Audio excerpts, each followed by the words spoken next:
भागवत में लिखा सनिमीलिते क्षण, गोविंद ने अपनी आंखें बंद कर ली। किसी ने पूछा महाराज आंखें बंद क्यों करी? पूतना के चेहरे को देखकर कि कृष्ण डर गए। क्यों? बोले नहीं, डरे नहीं तो फिर आंख बंद क्यों करी? कन्हैया ने इसलिए आंख बंद करी कि गोविंद ने सोचा होगा कि इतना आनंद वृष्टि होती है परिवार में, दिन कब निकला रात्रि कब आई किसी को पता ही न चले। 1 वर्ष का कन्हैया हो गया, एक तृणावर्त नाम का राक्षस गोविंद को उठा के आकाश में ही ले गया।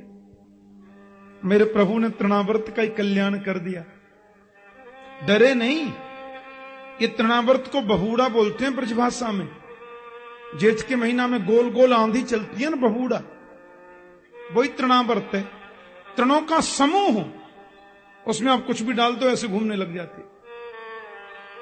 गोविंद को उड़ा करके आकाश में ले गया, प्रभु ने उसका कल्याण कर दिया। अब यहां एक बड़ी समस्या पैदा हो गई है। नंद बाबा तो भूल ही गए कि नामकरण भी होता है। कन्हैया को खिलाने में, उनके संग आनंदित होने में इतने तन्मय हो गए हैं कि बाबा गोविंद को नामकरण कराना ही भूल गए, ध्यान ही नहीं रहा। आहा। लेकिन वसुदेव जी ने अपने मन में सोचा कि नंद जी के घर मेरे 2 पुत्र हैं, अभी दोनों में किसी का ही नामकरण नहीं हुआ, नामकरण तो होना चाहिए। बाबा ने अपने कुलगुरु श्री गर्गाचार्य जी बुलाए। गर्गाचार्य जी बोले कहिए। बोले महाराज एक जरूरी कार्य है, नंद जी के गोकुल में आपको जाना है और वहां मेरे 2 पुत्र हैं ना, दोनों का नामकरण करके आना है।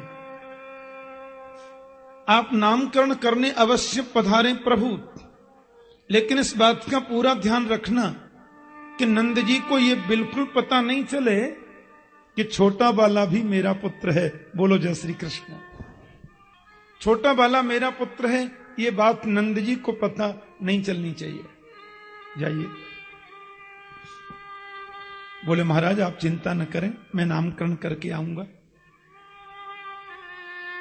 और आदरणीय गर्गाचार्य जी सीधे गोकुल में पधारे। बाबा नंद को पता चली संत पधारे हैं, सपरिकर आए और द्वार पे आकर के उनको स्वागत किया। आओ महाराज पधारो। बोलो जय श्री कृष्ण। कहां से? ओहो मथुरा से पधारे आप, आज्ञा महाराज जी। देखें जी बात यह है, कहीं नामकरण करना, कहीं शादी पढ़ाना, कहीं उपनयन संस्कार करना, अपना तो यही काम है। नंद जी बोले चौखी याद दिवाई महाराज आपने, मेरे घर भी 2 लाला हैं, अभी काऊ को नामकरण ना है भयो, और आप श्री के मुख से नामकरण है जाए तो कितनी प्रसन्नता की बात है। गर्गाचार्य बोले लेकिन आपके पुत्रों का नामकरण करने में मेरे को थोड़ी दिक्कत है। क्या? क्योंकि यदूना महमाचार्य ख्यातश्च भुवि सर्वसः सुतं मया संस्कृतं ते मन्यते देवकी सुतम। आपको शायद मालूम नहीं है नंद जी, मैं वसुदेव जी के घर का आचार्य हूं। यदूनाम अहम आचार्य। और कंस के मन में यह बात पहले से ही घर कर चुकी है कि देवक्याम अष्टमो गर्भो न स्त्री भवितुमर्हसि। देवकी का 8वां गर्भ स्त्री नहीं हो सकता। कंस के मन में कहीं न कहीं यह संदेह घर कर चुका है कि वसुदेव जी ने अपने 8वें पुत्र को नंद जी के घर भेज दिया।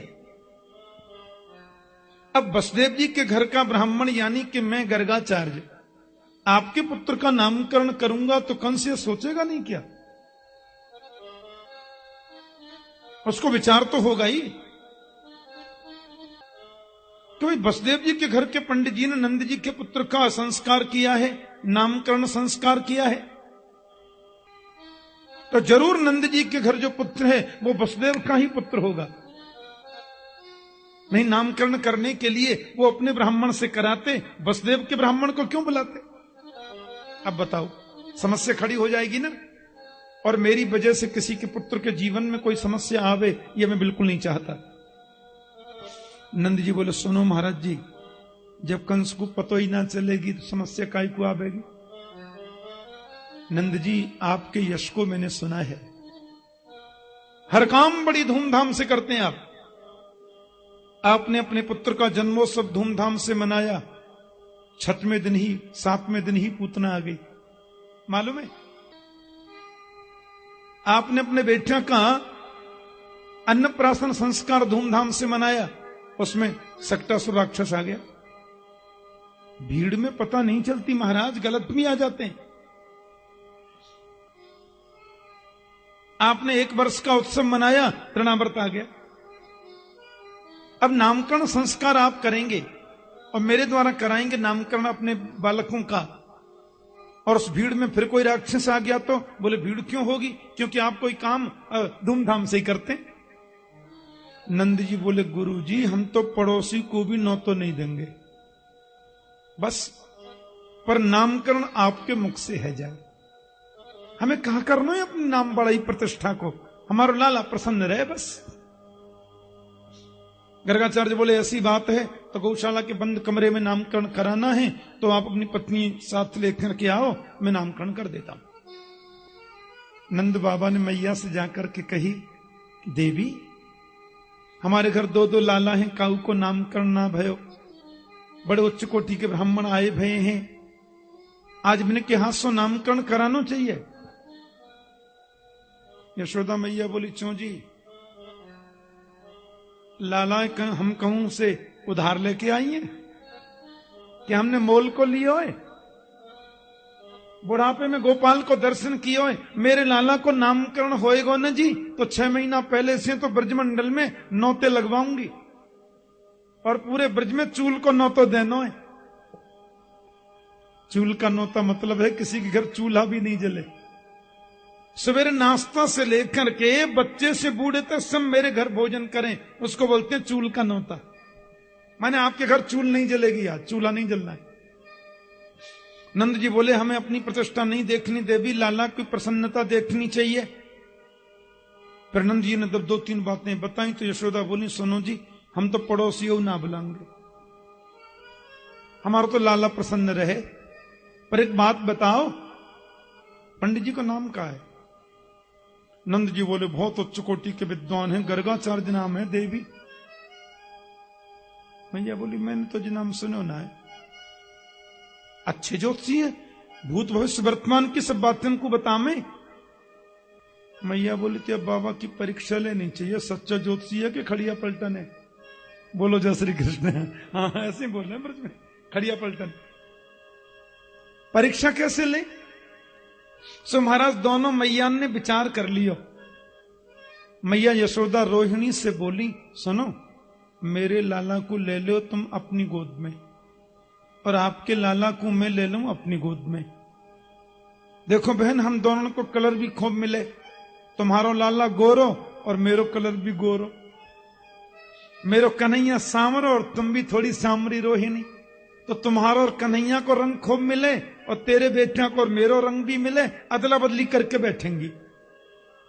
देखें तो सही है, सच्चो ज्योतिषी है कि ऐसी डोले? परीक्षा तो होनी चाहिए ना। अब रोहिणी जी ने कन्हैया को गोद में ले लिया और यशोदा ने बलराम जी को गोद में ले लिया। दोनों माताएं जाकर के गर्गाचार्य के सामने बैठ गईं। पहले हवन हुआ, ध्यान से सुनना। अब हवन आदि से निवृत्त जब हो गई, दोनों माताओं ने देख लिया हवन आदि हो चुका है। गर्गाचार्य ने नीचे से नजर उठाकर के ऊपर देखा और रोहिणी की गोद में बैठे हुए कन्हैया पर जैसे ही नजरें पड़ी सो गर्गाचार्य जी की तो समाधि लग गई। अब देखो, समाधि कई प्रकार की होती है। एक होती है ध्यान समाधि, एक होती है भाव समाधि, एक होती है प्रेम समाधि, एक होती है सहज समाधि, एक होती है त्राटक बड़ी समाधि होती है। हाँ, गर्गाचार्य ने कन्हैया को, ओहो यही तो मेरा ब्रह्म है, यही तो मेरा जगदीश्वर है, यही तो मेरा जगत नियंता है, यही तो मेरा जगदाधार है। और देखते देखते देखते देखते देखते उनकी त्राटक समाधि लग गई। गर्गाचार्य जी की आंखें खुली की खुली रह गई, मुंह खुला का खुला रह गया और श्वास बंद हो गए। त्राटक समाधि ऐसे लगती है, श्वास भी बंद, आंखें भी खुली और मुंह भी खुला। अच्छा, किसी आदमी की आंखें खुली रह जाए, मुंह खुला रह जाए और श्वास बंद हो जाए तो आप क्या समझेंगे? गर्गाचार्य सोच रहे हैं यही मेरा ब्रह्म समाधि में है। मैया यशोदा ने रोहिणी जी से पूछी, कहा भयो जा बाबा जी है? रोहिणी बोली, भाल तो चोखो भलो बैठो, जाने कहा भयो। अब दोनों मातान ने बाकी आंखन के पास में चुटकी बजाई, सो पलक गिरे ही नहीं। मुंह के पास में ऐसे हाथ घुमायो। यशोदा बोली, बहना जाके तो श्वास भी बंद है और आंखें खुली रह गई। अजी देखो मुंह खुले और रह गए। रोहिणी बोली, तो फिर मुझे तो ऐसा लगे कि महाराज जी तो पधार गए दिखे। यशोदा मैया बोली, अरे महाराज पधारनो हो तो बाहर जाके पधार दे, मेरे घर में आके काय को पधारे। नंद जी की ओर देख करके बोली, अच्छा जोशी पकड़ के लाए तुम, घर में आते आते पधार गए। पड़ोसी कहेंगे, अच्छा जोशी आओ बहना, कहां भयो? रोहिणी मैया और यशोदा मैया ने हाथ पकड़ के जोर से झकझोर दिए बाबा, सो समाधि टूट गई। क्या है? जब पलक गिरने लगे, मुंह चलने लगा, तो मैया बोली, तुम ठीक ठाक तो हो महाराज? गर्गाचार्य बोले, हमको क्या हुआ था, हम तो पूर्ण स्वस्थ हैं माता। अरे महाराज, आपके मुंह खुले रह गए और श्वासों बंद है गए, हम तो घबराए गई, जाने कहां सोच लियो हमने आपके बारे में। गर्गाचार्य ने सोचा, कब तक छुपाऊंगा, पूरी बात बता देता हूं। माता बताऊं मुझे क्या हुआ था? बोले, बताओ महाराज, कहां भयो? रोहिणी की ओर इशारा करके बोले कि आपकी गोद में जो पुत्र बैठा है ना, मैं इसी को देख रहा था। मैया बोली, तो आंख का ही खुली रह गई, मौका ही को खुले रह गए। अब वो ये कहना चाहते थे कि आपकी गोद में जो पुत्र बैठा है वो साक्षात,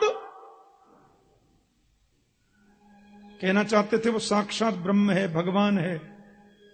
लेकिन गर्गाचार्य ने इतना ही कहा था कि वो साक्षात सो गोद में बैठे हुए कृष्ण ने इशारा किया, फुलपट्टी खोले को कहा, भैया यहां बेटा बनने में फायदा है, भगवान बनने में ना है। मैया हमको पुत्र मानती हैं तो गोद में बिठाती हैं, माखन भी खिलाती हैं, लाड़ लड़ाती हैं, दुलार करती हैं, पलना झुलाती हैं। और तुमने कहीं कह दिया कि साक्षात भगवान है, तो भगवान की पूछा कैसे होती है? आप सब लोग जानते, भगवान को अलमारी में बिठा देते, 2 अगरबत्ती सवेरे 2 शाम को घुमा देते। हाँ, मेरी दादी जी जब पूजा करती थी ना अपने मंदिर में, 10, 20, 50 भगवान रखती थी। और पूजा जब करती तो ऐसे थोड़ी करती कि भोग लगाए दियो, थाली में सजाए दियो, तुलसी छोड़ दी, घंटी बजा दी, भोग लगो ना। हर चीज थोड़ी थोड़ी तोड़ करके हर देवता की नाक पे चिपकाना, तब भोग लगेगा। आहा, कोई देवता बाकी नहीं रह जाए। गुड़ का भोग लगाए तो सबकी नाक पर गुड़ चिपकेगा, पेड़ा भोग लगाना है तो सबके मुंह पर पेड़ा चिपकेगा। और जैसे ही वो पूजा करके हट जाती, फिर चेंटियों का हमला होता। मैं कहता, अम्मा देखियो जो क्या कर दियो, सबरे पूजा घर में चेंटी चेंटी है गए, ऐसे कौन भोग लगाए? बोले, तू तो खाली कथा कर वो जाने और कछु ना जाने। हाँ, अरे लाला, जो देवता ही चेंटी बन के आए हैं भोग लगावे काजे, ऐसा उनका भाव देखो। ये ऐसे ही हमें चेंटी चेंटा बन के भोग लगा के चले जाएंगे, हमकी चोखो। तो भगवान की पूजा तो फिर ऐसी होती है, अलमारी में बिठा दिया, भोग लगा दिया। लेकिन बेटा बनाया है मुझे तो गोद में बिठाती है, माखन खिलाती है, लाड़ लड़ाती है। तुरंत इशारा किया।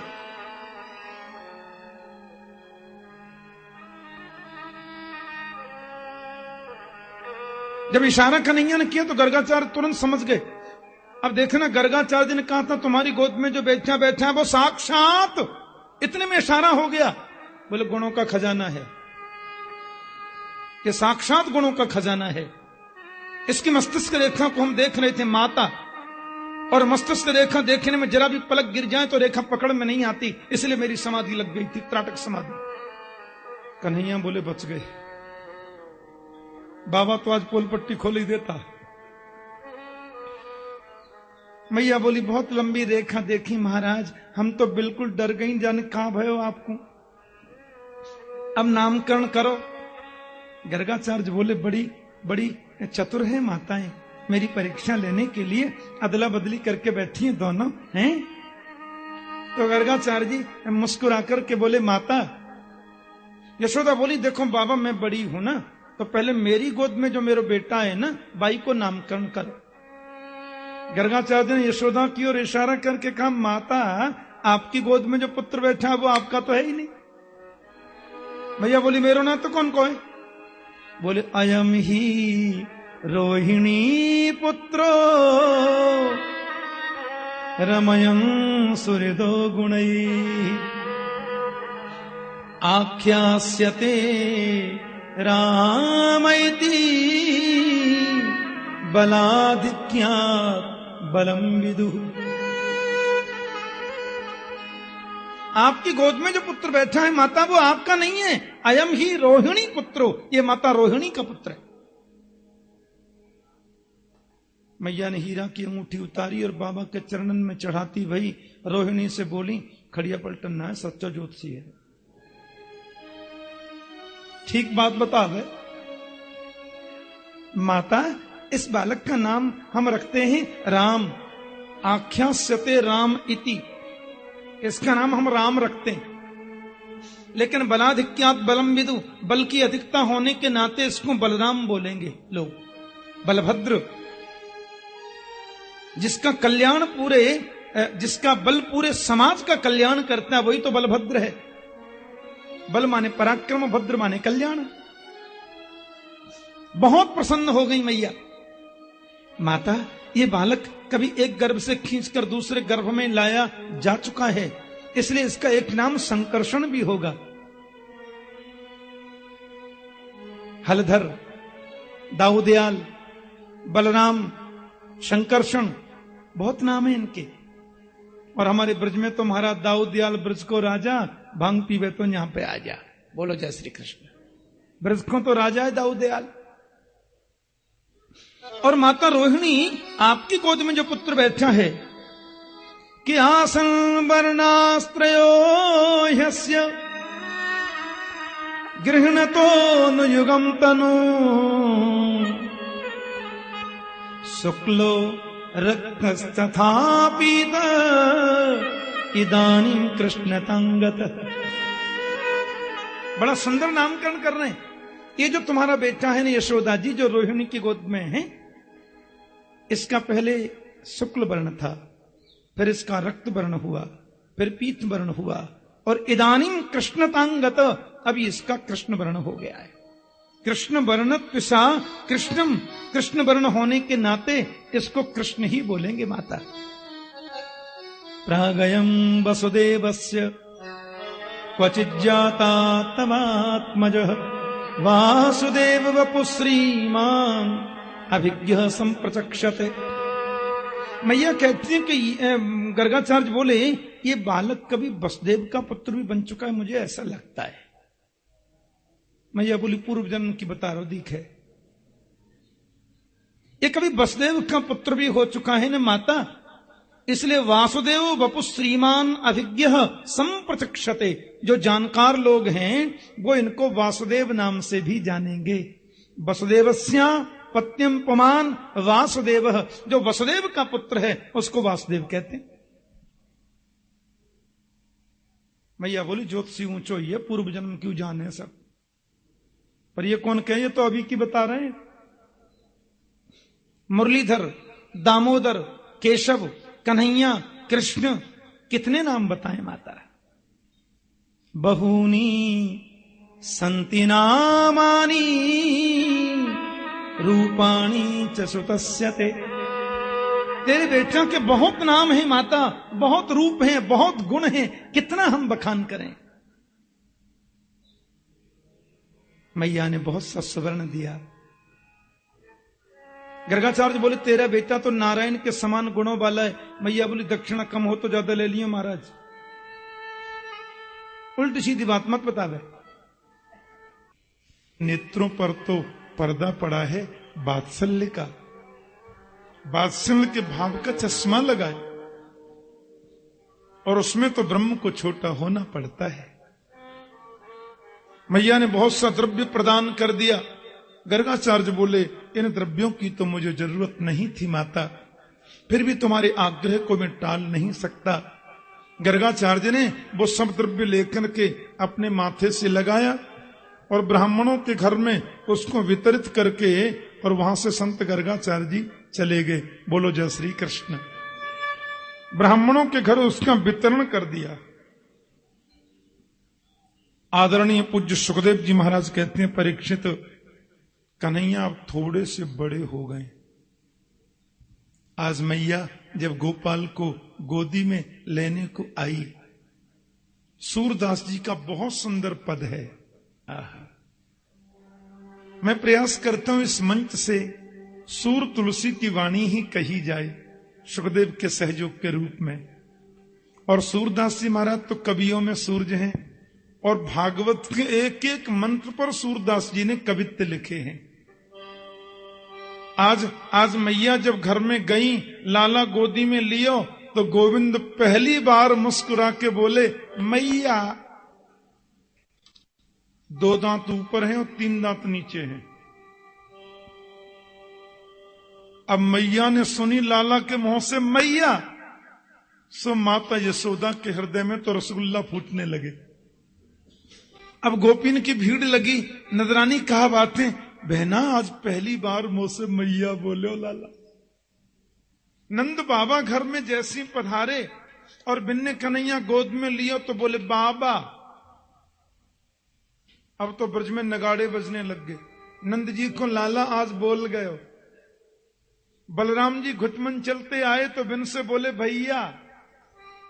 मिठाई बट रही है, नगाड़े बज रहे पूरे ब्रज में, हमारे नंदराज जी को लाला आज पहली बार मैया करके बोले है। और सूरदासी ने तुरंत लिख दिया। बोलो जय श्री कृष्ण। आप मेरे संग में जरा इस आनंद को मनाएं।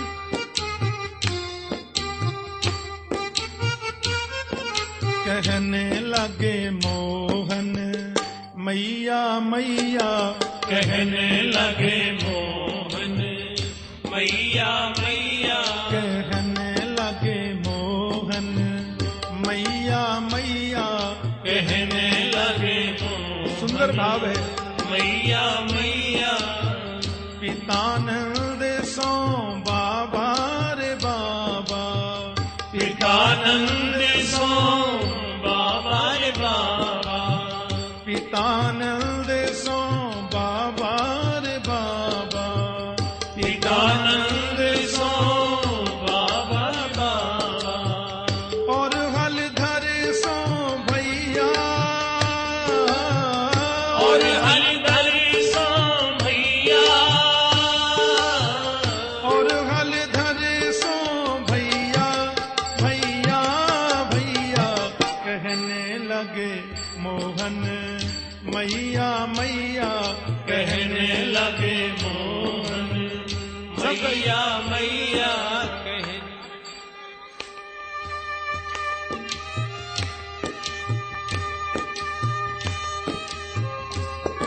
आदरणीय सूरदास जी ने बड़ा सुंदर भाव व्यक्त किया अपने पद के माध्यम से।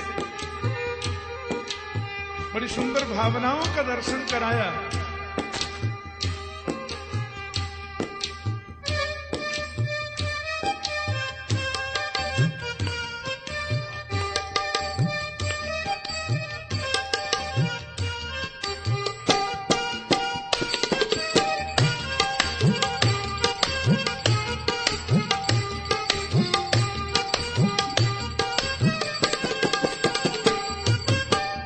ऊंचे चढ़ चढ़ कह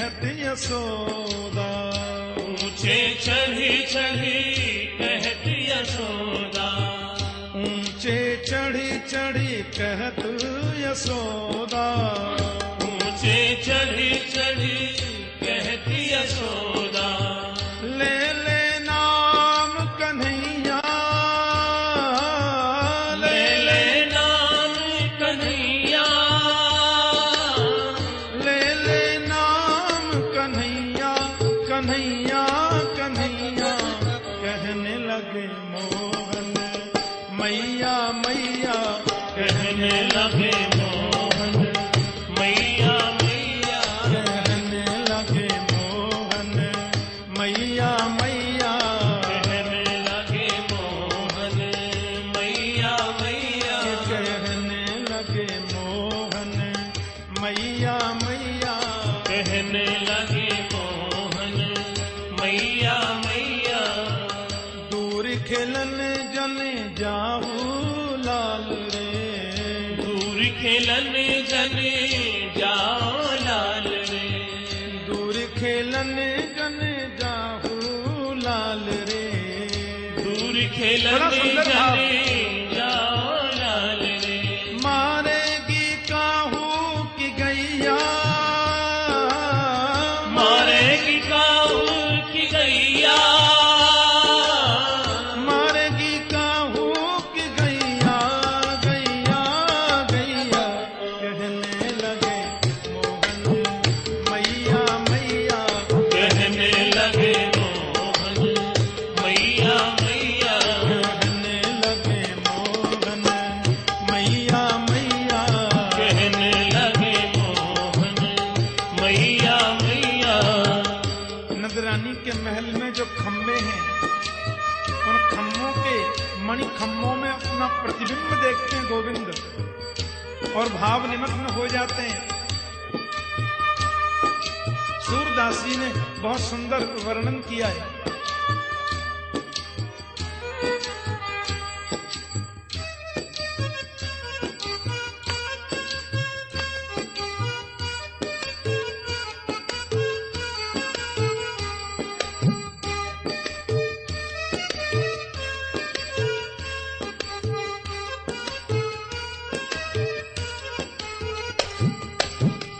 मणिखम्मन प्रति बिंब विलोकत, मणिखम्मन प्रति बिंब बिलो, मणिखम्मन प्रति बिंब विलोकत, मणिखम्मन प्रति बिंब बिलोकत, नचत कुमार निज पैया, नचत कुंवर निज पैया, नचत कुमार निज पैया, पैया पैया कहने लगे मोहन मैया मैया, कहने लगे मोहन मैया मैया, और क्योंकि गोविंद ने मैया कहा तो ब्रज की भावना देखें। गोपी ग्वाल करत कौतूहल, गोपी ग्वाल करत कौतूहल, घर घर बजत बधैया, घर घर बजत बधैया, घर घर बजत बधैया, बधैया बधैया कहने लगे मोहन मैया मैया, कहने लगे मोहन मैया मैया, कहने लगे मोहन मैया मैया, कहने लगे मोहन मैया मैया, सूरदास प्रभु तुमरे दरस को, सूरदास सूरदासी का पद है। दरस को, सूरदास प्रभु तुमरे दरस को, सूरदास प्रभु तुमरे दरस को,